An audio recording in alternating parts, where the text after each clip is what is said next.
Fit India का super hit bulletin देख रहे हैं आप और आप सबके साथ में गुड मॉर्निंग। फिट इंडिया का सुपर हिट बुलेटिन देख रहे हैं आप और आप सबके साथ में मैं हूं साक्षी मिश्रा। गुड मॉर्निंग, मैं हूं आपके साथ श्वेता श्रीवास्तव। आज हम मौजूद हैं दिल्ली के सेंट्रल पार्क में और यहाँ पर मनाया जा रहा है फेस्टिवल, फ्लावर फेस्टिवल, और यहीं से देश दुनिया की बड़ी खबरें आप तक पहुंचाने वाले हैं। और मैं और साक्षी इसलिए मौजूद है दिल्ली के दिल कनॉट प्लेस में, और कनॉट प्लेस में सेंट्रल पार्क में, क्योंकि फ्लावर फेस्टिवल हो रहा है तो खूबसूरत फूलों के साथ और उन तस्वीरों के साथ आपको देश दुनिया की तमाम बड़ी खबरें बताएंगे।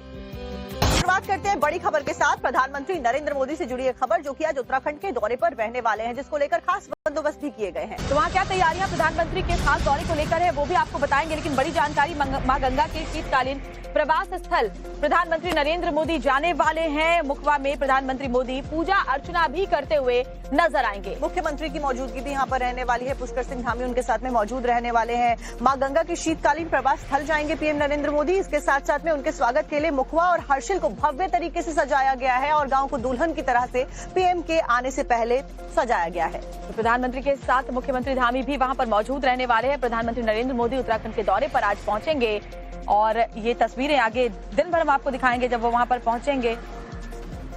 इसी से जुड़ी हुई आशीष मिश्रा हमारे सहयोगी, उनकी एक रिपोर्ट है, आपको डिटेल के साथ में दिखाते हैं।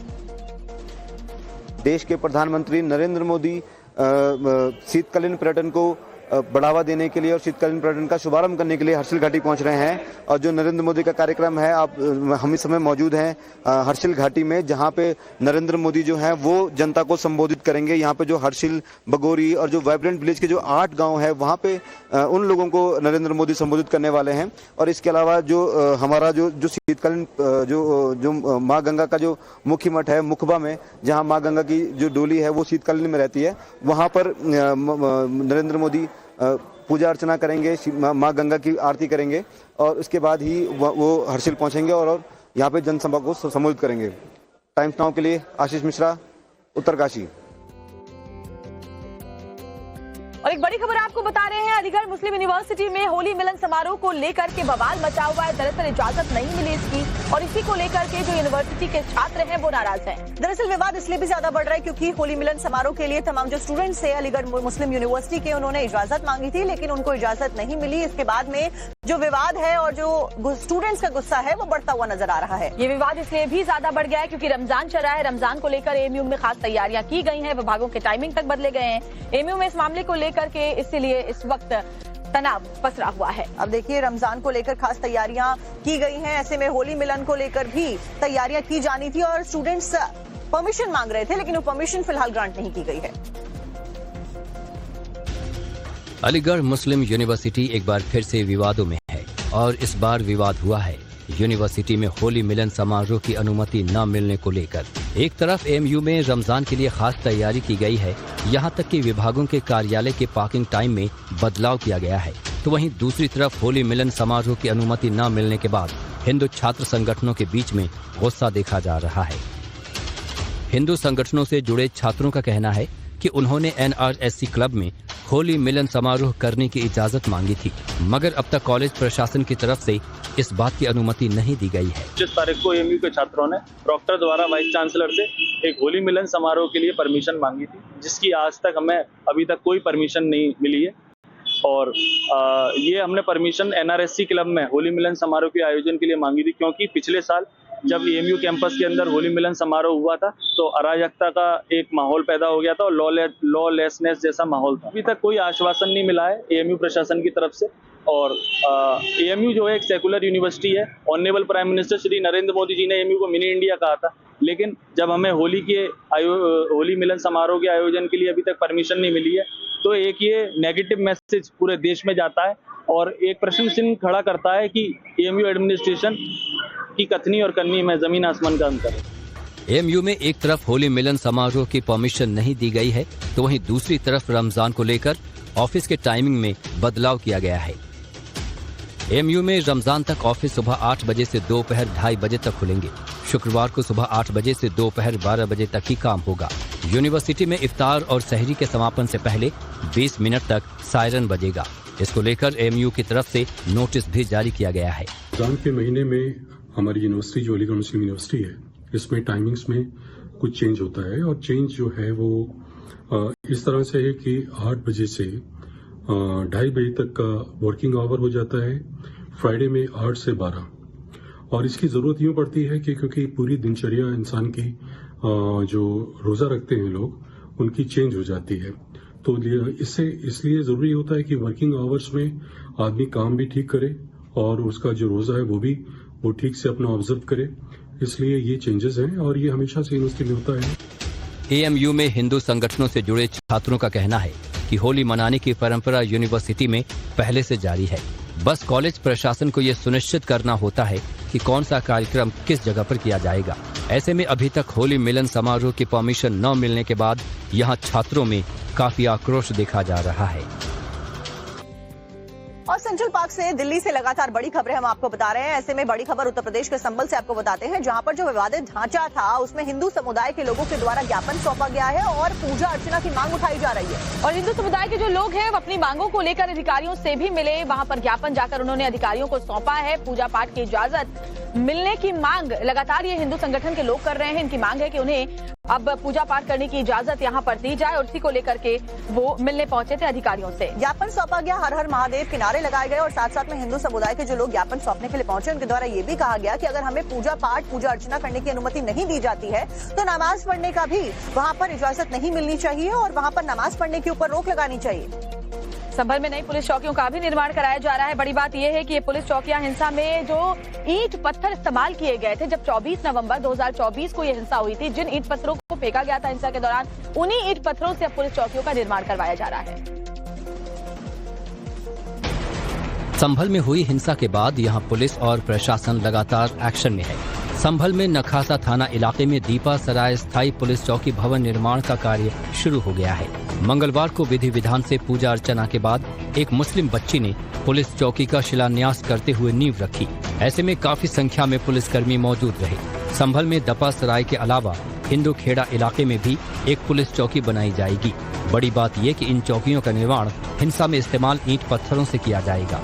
इलाहाबाद हाईकोर्ट पहले ही संभल की शाही मस्जिद को विवादित ढांचा करार दे दिया, जिसके बाद हिंदू पक्ष ने विवादित ढांचे में नमाज पर प्रतिबंध लगाने या फिर हिंदुओं को भी पूजा का अधिकार देने की मांग कर दी है।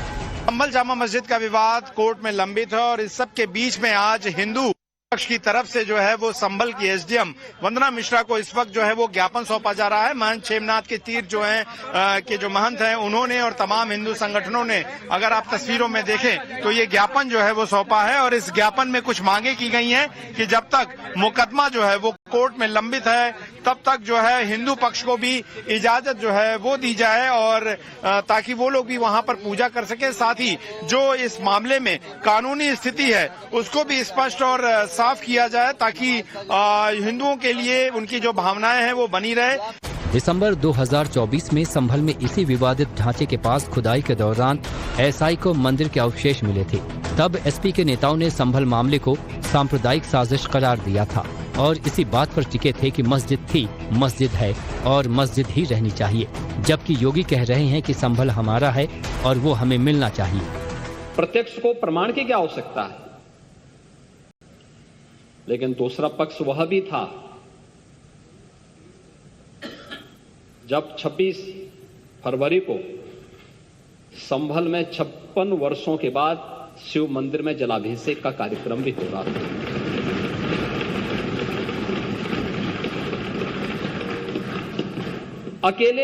अकेले संभल में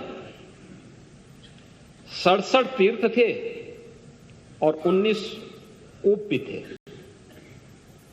जिनको एक शरारत के तहत एक निश्चित समय के अंदर समाप्त कर दिया गया। हमने तो वही कहा है कि जो हमारा है वो हमें मिल जाना चाहिए। सच कड़वा होता है और उस कड़वे सच को स्वीकार करने की सामर्थ्य भी होनी चाहिए। एक तरफ संभल को लेकर सियासी लड़ाई जारी है तो वहीं दूसरी तरफ यूपी सरकार के सरकारी रिकॉर्ड के आधार पर विवादित ढांचे को लेकर एक बड़ा खुलासा हुआ है और ये जानकारी सामने आई है कि संभल का विवादित ढांचा सरकारी जमीन पर बना है। संभल के विवादित ढांचे की खतौनी भी टाइम्स नाउ नव भारत के हाथ लगी है। जानकारी के मुताबिक संभल का विवादित ढांचा वक्फ या निजी नहीं बल्कि सरकारी जमीन पर बना है। उत्तर प्रदेश राजस्व के रिकॉर्ड में ये जमीन श्रेणी 15-2 में आती है। राजस्व के रिकॉर्ड श्रेणी 15-2 का मतलब सरकारी जमीन होता है। संभल मामले में रोज नए खुलासे, रोज नए अपडेट, और रोज नई टिप्पणियां सामने आ रही हैं। ऐसे में अब देखना ये होगा कि संभल में शाही मस्जिद से जुड़ा विवाद अब किस तरफ जाता है। बात अगली खबर की करेंगे तो महाराष्ट्र में समाजवादी पार्टी के नेता अबू आजमी ने औरंगजेब का महिमा मंडन किया, तो फिर उसकी जो गूंज है वो महाराष्ट्र से लेकर के उत्तर प्रदेश तक सुनाई देने लगी। मुख्यमंत्री योगी आदित्यनाथ ने समाजवादी पार्टी को लेकर कैसे इस समाजवादी पार्टी के ऊपर इस मुद्दे को लेकर वार किया और कैसे बिहार में एआईएमआईएम औरंगजेब के समर्थन में उतर आई, इसी से जुड़ी हुई एक रिपोर्ट आपको दिखाते हैं।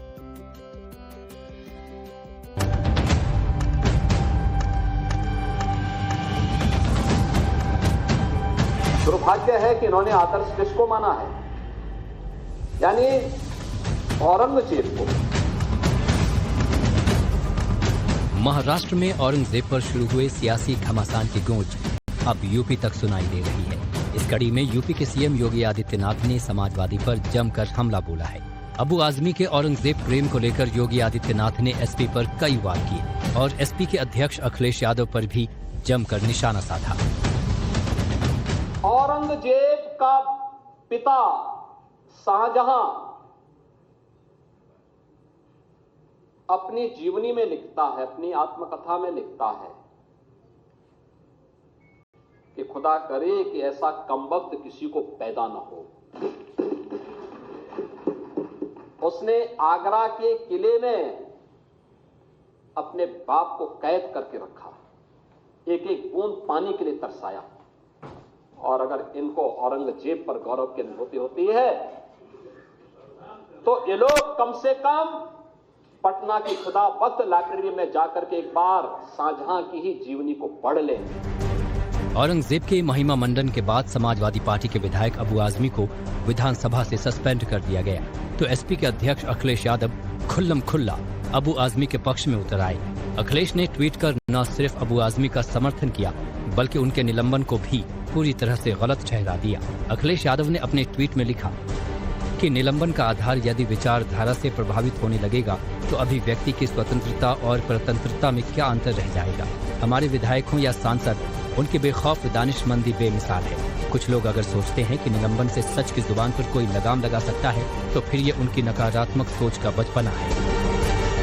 असेंबली चले इसलिए मैंने अपनी कही हुई बातों को वापस लेने की बात कर दिया।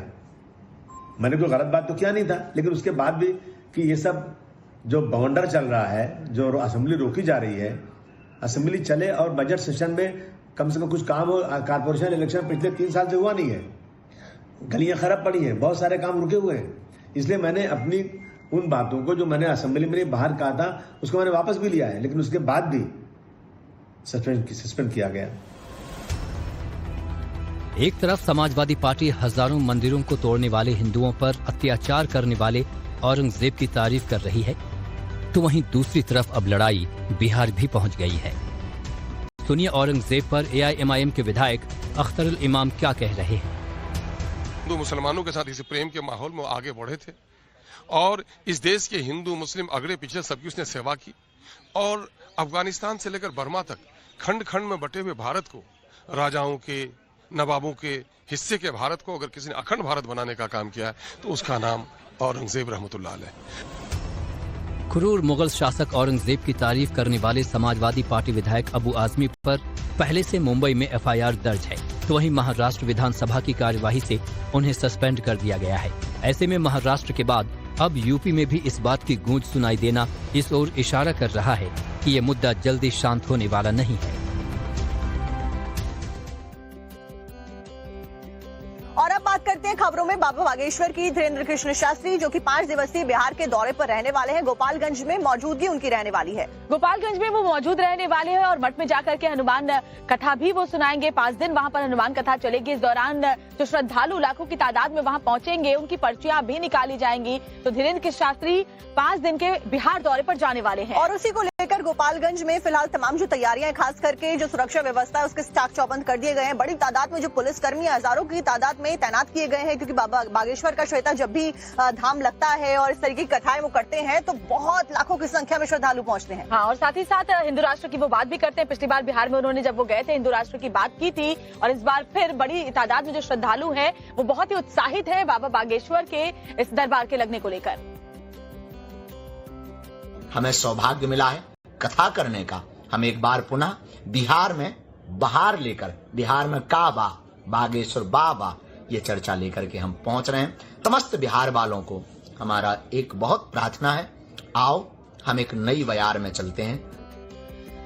और बड़ी खबर एक बिहार से आपको बताते हैं। बिहार में नेता विपक्ष तेजस्वी यादव ने बड़ी बात कही है। कहा है कि नीतीश कुमार को 2 बार मैंने मुख्यमंत्री बनाया है। तो ये बड़ा दावा कर दिया गया है। तो देखिए, एक तरफ जहां बिहार में विधानसभा चुनाव कुछ ही समय में होने वाले हैं, वहीं मौजूदा वक्त में बजट सत्र चल रहा है। उस सबके बीच में तेजस्वी यादव ने ये बड़ा दावा किया है। उन्होंने कहा 2 बार मैंने सीएम बनाया नीतीश कुमार को। इससे पहले नीतीश कुमार पर हमला बोलते हुए तेजस्वी यादव ने कहा कि उनकी वजह से ही नीतीश 2 बार सीएम बने हैं। कैसे इस मुद्दे पर सियासत जमकर गरमाई हुई है, वो भी आपको डिटेल रिपोर्ट में दिखाते हैं।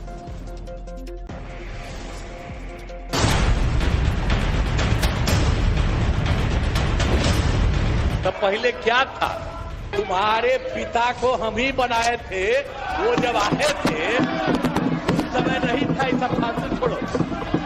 बिहार में बजट सत्र चल रहा है और इस बीच आरजेडी और जेडीयू एक दूसरे पर जमकर वार पलटवार कर रहे हैं। बिहार में आने वाले विधानसभा चुनाव को देखते हुए ये लड़ाई और भी दिलचस्प हो गई है। सीएम नीतीश कुमार ने लालू यादव को सीएम बनाने को लेकर विधानसभा में बयान दिया, तो बिहार में नेता प्रतिपक्ष तेजस्वी यादव ने हमला करते हुए नीतीश कुमार पर निशाना साधा। तेजस्वी ने कहा कि लालू की तो छोड़िए, खुद नीतीश को उन्होंने 2 बार मुख्यमंत्री बनाया। नीतीश कुमार जी का जो बयान सभा में था, लालू जी को उन्होंने जो है मुख्यमंत्री बनाया, तो आप नीतीश जी की बात छोड़िए। नीतीश जी तो ब्रह्मांड को ही बनाए, संसार की उत्पत्ति तो 2005 के बाद से हुआ है। लेकिन नीतीश कुमार जी को ये पता होना चाहिए कि नीतीश कुमार जी से पहले ही हमारे पिता 2 बार एमएलए और 1 बार एमपी पहले ही बन चुके थे। वो लालू जी का छोड़े ना, 2 बार तो हमने उनको मुख्यमंत्री बनाया। लालू जी तो कितनों को बनाया, लालू जी ने कितने प्रधानमंत्री बनाए, उनकी बात छोड़िए ना लालू जी को। तेजस्वी ने नीतीश कुमार जी को 2 बार बिहार का मुख्यमंत्री बनाया, उनके पार्टी को बचाकर। बिहार में बजट सत्र के दौरान महागठबंधन के विधायक दल की बैठक हुई, जिसमें बजट पर सरकार को घेरने की तैयारी की गई, मगर तेजस्वी यादव का नीतीश को सीएम बनाने वाले बयान की गूंज थमी नहीं। इस मामले पर केंद्रीय मंत्री ललन सिंह की प्रतिक्रिया सामने आई और उन्होंने इस बयान के बाद तेजस्वी यादव पर करारा हमला बोला। लालू जी जब 1989 में, जब 1990 में जब मुख्यमंत्री बने थे, तो लालू जी को कोई था? अरे वो तो रात भर नीतीश जी कैंपेन करके लालू जी को मुख्यमंत्री बनाए।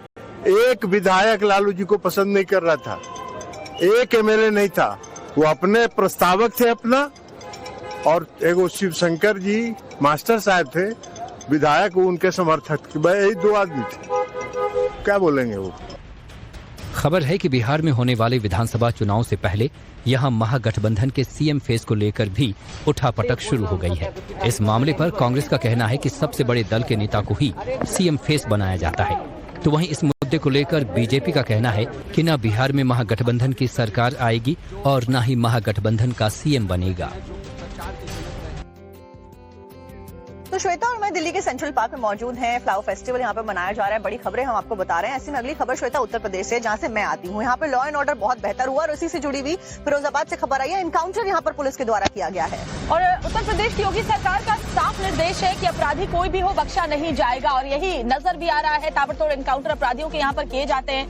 और बड़ी खबर आपको बता रहे हैं, एक बदमाश के साथ फिरोजाबाद में एनकाउंटर हुआ है और ये नामी बदमाश था। 10,000 का काफी वक्त से इसे ढूंढा जा रहा था, पैर में इसकी गोली लगी है इस एनकाउंटर में। योगी सरकार, उत्तर प्रदेश पुलिस साफ तौर पर ये मैसेज देती आ रही है और ये क्लियर कर दे रही है बार बार अपने एक्शन से कि किसी भी तरीके का जो जुर्म है वो बर्दाश्त नहीं किया जाएगा और उसके खिलाफ में ताबड़तोड़ जो एक्शन है वो जारी है। इनामी बदमाश था 10,000 का, जिसको फिलहाल एनकाउंटर में ढेर किया गया, अरेस्ट किया गया। इसी से जुड़ी हुई एक डिटेल खबर आपको दिखाते हैं। ये सनी और सनिया है जो बिहार कॉलोनी सिरसागंज का रहने वाला है। इसके ऊपर लूट और तमाम हत्या जैसे मुकदमे 2 दर्जन से अधिक मुकदमे इसके ऊपर थे। यहाँ चेकिंग के दौरान जब इसको यहाँ रोका गया तो इसने पुलिस पार्टी पर फायर किया और उसी दौरान पुलिस ने जवाबी फायरिंग में ये इंजर्ड हुआ, इसके पैर में गोली लगी है।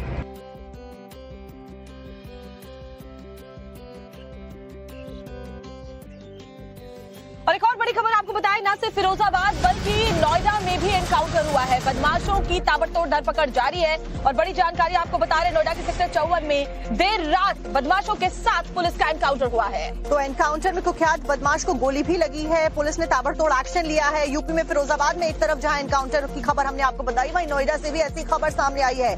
यहाँ पर मुठभेड़ के बाद में पुलिस ने घायल बदमाश को दबोच लिया। एनकाउंटर में कुख्यात बदमाश को गोली भी लग गई है और बताया जा रहा है कि चोरी डकैती करने वाले एक गिरोह का ये सरगना है। काफी वक्त से पुलिस सरगर्मी से इसकी तलाश कर रही थी।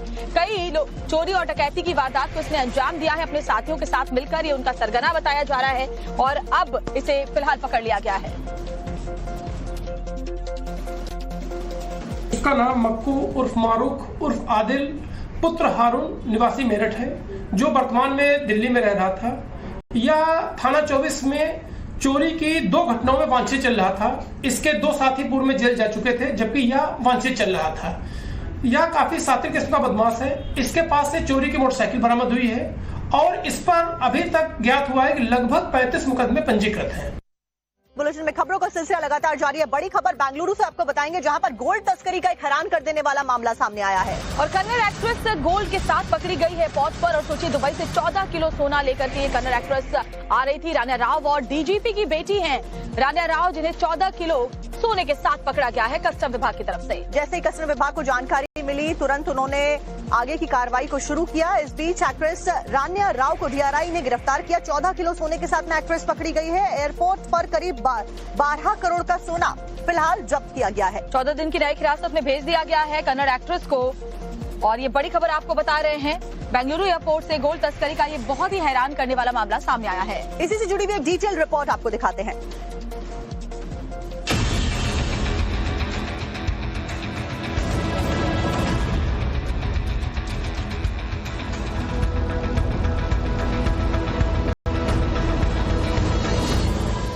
साउथ सिनेमा स्टार, कन्नड़ फिल्मों की ग्लैमरस गर्ल और कर्नाटक के बड़े पुलिस अधिकारी की बेटी रान्या राव गोल्ड तस्करी के आरोप में गिरफ्तार की गई है। अपने हुस्न से चाहने वालों को दीवाना बनाने वाली ये अदाकारा तस्करी से जुड़ी है। जब ये बात सामने आई तो बवाल मच गया। बेंगलुरु के केम्पेगौड़ा अंतर्राष्ट्रीय हवाई अड्डे पर DRI के अधिकारियों ने उन्हें दुबई से लौटते वक्त कस्टडी में ले लिया। करीब 14 kg गोल्ड के साथ जो है रान्या राव बेंगलुरु पहुंची, जिसके बाद उसे इंटरसेप्ट किया गया और DRI ने उसके बाद अरेस्ट किया गया।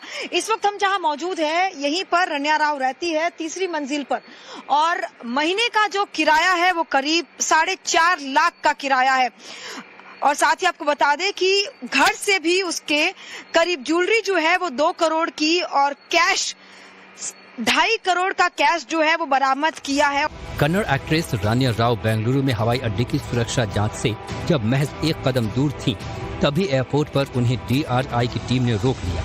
उनकी जांच हुई तो अधिकारी दंग रह गए। रान्या के पास 14 किलो सोना देखकर जांच अधिकारियों की आंखें खुली की खुली रह गई। रान्या पिछले 15 दिनों में 4 बार दुबई गई। 3 मार्च की रात वो दुबई से बेंगलुरु एयरपोर्ट पहुंची। रान्या ने ज्यादातर सोना पहना हुआ था। अपने कपड़ों में गोल्ड पर्स छिपा रखी थी। कथित तौर पर उनकी जैकेट से भी सोना मिला। सोने का वजन 14.2 किलोग्राम बताया जा रहा है, जिसकी कीमत करीब 12 करोड़ 56 लाख रुपए है। रान्या के घर पर भी DRI ने छापेमारी की, जहां से 2 करोड़ रुपए के गहने और 2 करोड़ 67 लाख कैश मिला। रान्या से कुल जब्ती 17 करोड़ 29 लाख रुपए पहुंच चुकी है। रान्या लगातार इंटरनेशनल ट्रिप्स के चलते शक के घेरे में थी।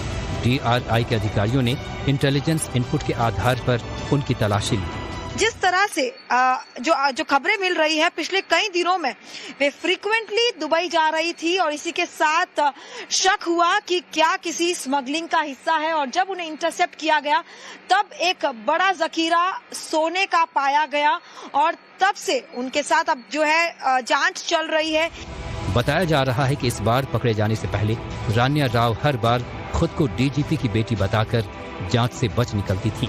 खुद को घर ड्रॉप करने के लिए वो पुलिस कर्मियों को बुला लेती थी। फिलहाल रान्या को 14 दिनों की न्यायिक हिरासत में भेज दिया गया है। DRI के अधिकारी इस मामले में पुलिस अधिकारियों और बाकी लोगों की भूमिका की जांच भी कर रहे हैं। रान्या राव राव जो है वो कन्नड़ा फिल्म एक्टर सुदीप किच्चा और साथ ही गणेश के साथ भी फिल्मों में काम कर चुकी है। ये खबर सामने आने के बाद ही कन्नड़ा फिल्म इंडस्ट्री में भी हलचल है। जो मामला सामने आया है वो कई सवाल खड़े करता है, लेकिन फिलहाल इन्वेस्टिगेशन जारी है। और वाकई साक्षी, मामले बहुत हैरान करते हैं कि जिस लड़की के पिता सोचिए डीजीपी हो और उनकी अगर परिवार के सदस्य इस तरह की हरकत करते हैं, स्मगलिंग जैसे संगीन अपराध में पकड़े जाते हैं, तो बहुत हैरान करने वाला है। और इस पिता ने इस पर बहुत ही अफसोस जाहिर किया और कहा मुझे इसके बारे में कोई जानकारी नहीं थी। सबसे हैरानी की बात तो यही है श्वेता कि डीजीपी ने, जो कि इस लड़की के पिता हैं, उन्होंने ही कह दिया है कि मुझे तस्करी के बारे में कोई जानकारी नहीं थी, ना ही रान्या हमारे साथ में रह रही थी, वो कहीं और रहती थी और मुझे इसके बारे में कोई जानकारी नहीं थी। तो स्मगलिंग में पकड़ी गई है रान्या राव। एयरपोर्ट से 14 किलो सोना तस्कर के मामले में उसे पकड़ा गया है। 14 दिन की न्यायिक हिरासत में भेजा गया है। आरोपी रान्या के पिता कर्नाटक के डीजीपी हैं और उन्होंने कहा है कि मेरी बेटी मेरे साथ नहीं रहती। स्मगलिंग की कोई जानकारी परिवार के किसी सदस्य को नहीं है। और देखिए जो तस्वीरें सामने आई वो भी हैरान कर देने वाली थी। फिलहाल खबरों में आगे बढ़ते हैं और अगली खबर का भी रुख कर लेते हैं, जो कि जम्मू कश्मीर के अनंतनाग से सामने आई है, जहां पर आग का भयंकर तांडव देखने को मिला। रिहायशी इलाके में कैसे आग लग गई उसकी तस्वीरें दिखाएंगे। और जब आग लगी तो आसपास अफरा तफरी मच गई। लोग आग बुझाने की कोशिशें करते हुए नजर आए, लेकिन आग जितनी तेजी के साथ फैली कि कोई संभल नहीं पाया। सूखी लकड़ी की तरह जलती इमारत, घर से निकलती भीषण लपटें, आग के चलते पूरे इलाके में लाल मंजर। आग की ये तस्वीरें जम्मू कश्मीर के अनंतनाग से सामने आई हैं। जिले के गाजीनाग कादेपुरा इलाके में लपटों का तांडव देखने को मिला। एक रिहायशी बिल्डिंग में अचानक आग लग गई। देखते ही देखते आग इतनी बढ़ गई कि चारों तरफ अफरा तफरी का माहौल बन गया। आनन फानन में आग पर काबू पाने के लिए लोग अपने घरों से पानी फेंकने लगे, लेकिन आग इतनी भयानक थी कि घरों से फेंके गए पानी का उस पर कोई असर नहीं हुआ। घटना की जानकारी मिलने के बाद फायर ब्रिगेड की 4 गाड़ियां मौके पर पहुंच गई। और ऐसी खबर कानपुर से भी सामने आई है। बताया जा रहा है लकड़ी के गोदाम में आग लग गई है और यहाँ पर भी पूरा गोदाम जो है वो आग की चपेट में आकर धू धू कर जलने लगा। आग का तांडव देखने को मिला। मौके पर दमकल की 40 गाड़ियां मौजूद रही, लेकिन आग किन कारणों की वजह से लगी ये पता नहीं चला। आप भी देखिए। कानपुर की रेलवे कॉलोनी के पास एक लकड़ी के गोदाम में आग लग गई। आग इतनी भयानक थी कि इलाके में धुएं का गुबार छा गया। ऊंची ऊंची उठती लपटें दूर से नजर आने लगी। इलाके का पूरा मंजर लाल हो गया। आग की ऊंची ऊंची लपटों से वहां पर हड़कंप मच गया। आग के चलते गोदाम में रखी पूरी लकड़ियां जलकर खाक हो गई। हालांकि घटना में किसी के हताहत होने की खबर नहीं है। आग की जानकारी मिलने के बाद करीब 10 फायर ब्रिगेड की गाड़ियां और प्रशासन के अधिकारी मौके पर पहुंचे। कलेक्टरगंज में लाटू सोड फायर स्टेशन क्षेत्रांतर्गत ये कलेक्टरगंज क्षेत्र है। इसमें एक लकड़ी की मंडी में आग लगी हुई है। तो आग काफी वृहद क्षेत्र में लगी हुई, लेकिन हम लोगों ने उसको लिमिट कर लिया है। फायर ब्रिगेड की टीम ने आग पर काबू पा लिया। बताया जा रहा है कि गोदाम में बुधवार की दोपहर बिजली के तारों की मरम्मत कराई गई थी, जिसके चलते शॉर्ट सर्किट होने से हादसा हो गया। नेता प्रतिपक्ष राहुल गांधी पर लखनऊ की एक अदालत ने 200 रुपए का जुर्माना लगाया है। इस मामले में अदालत ने उन्हें पेश होने को भी कहा था, लेकिन वो पेश नहीं हुए। ऐसे में राहुल गांधी के वकील ने उन्हें अदालत में पेश होने से छूट देने की अर्जी भी दाखिल की, लेकिन शिकायतकर्ता के वकील ने पेश नहीं होने को लेकर राहुल गांधी के खिलाफ में कार्रवाई की मांग उठा दी। और 200 रुपए का जुर्माना राहुल गांधी के ऊपर लगाया गया है। इस मामले को लेकर के तो ये बड़ी खबर आपको बता रहे। केस की सुनवाई के दौरान कोर्ट ने राहुल को पेश होने का आदेश दिया था, लेकिन राहुल गांधी सुनवाई के दौरान कोर्ट में पेश नहीं हुए थे, जिसके बाद कोर्ट ने उन्हें 14 अप्रैल 2025 को पेश होने का आदेश दिया था। अगर राहुल गांधी 14 अप्रैल को भी कोर्ट में पेश नहीं होते हैं तो उनके खिलाफ में कार्रवाई भी हो सकती है। 14 अप्रैल की तारीख निकल कर आई है। राहुल गांधी को पेश होना होगा, नहीं तो आगे की जो कार्रवाई है वो इसके खिलाफ में की जाएगी। और इसी मामले में 200 रुपए का जुर्माना राहुल गांधी पर लगाया गया है। तो इस मामले में कुछ और जानकारी आपको देते हैं। तो देखिए, लखनऊ की एक अदालत है। एक मामले को लेकर दरअसल राहुल गांधी को पहले पेश होने के लिए कहा गया था। जब राहुल गांधी यहां पेश नहीं हुए तो 200 रुपए का जुर्माना उनके ऊपर लगाया गया है। फिलहाल राहुल गांधी की मुश्किलें जो हैं वो इस मामले के सामने आने के बाद में खत्म होती हुई नजर नहीं आने वाली हैं, क्योंकि 14 अप्रैल की जो तारीख है वो दे दी गई है कि राहुल गांधी को 14 अप्रैल को पेश होना होगा। अगर वो नहीं पेश होते हैं तो कार्रवाई उनके खिलाफ में की जाएगी। तो ये बड़ी खबर आपको बता रहे हैं। लखनऊ की अदालत ने 200 रुपए का जुर्माना राहुल गांधी के ऊपर लगाया। देखिए, की ग्राफिक्स के जरिए हम आपको जो पॉइंट्स है इस पूरे मामले से जुड़े हुई वो बता रहे हैं।